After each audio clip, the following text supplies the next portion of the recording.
আসসালামু আলাইকুম। সালাম। যে আপনার নাম? নুরুল ইসলাম। আচ্ছা, নুরুল ইসলাম। আচ্ছা আঙ্কেল, আপনার জিনিসপত্র নিত্য প্রয়োজনীয় জিনিসের দাম তো অনেক বাড়তেছে, ওই হিসাবে তো আমাদের আয় তো ওরকম বাড়তেছে। তো আপনার দিনকাল কেমন যাচ্ছে এই হিসাবে? কেমন ভালো যাচ্ছে না? ও আচ্ছা। আর কাস্টমার কি আগের মতো পান নাকি সে বেশি কম হয়? বেশি কম হয়। ও আচ্ছা।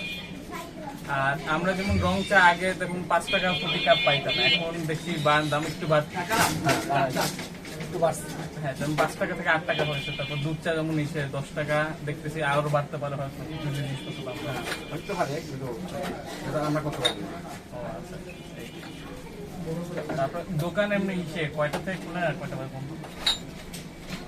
7:30টায় খুলি, সকাল। 9টা, 9:30, 10টা, আর কাস্টমার সবচেয়ে বেশি থাকে কোন সময়? 11টার সময়, ওই 10টা থেকে। 100 টাকা এখন খাবারের মূল্য বৃদ্ধির জন্য 200 টাকা করেছে, কিন্তু আগের মতো খাবারটা আর এখন পাওয়া যাচ্ছে না।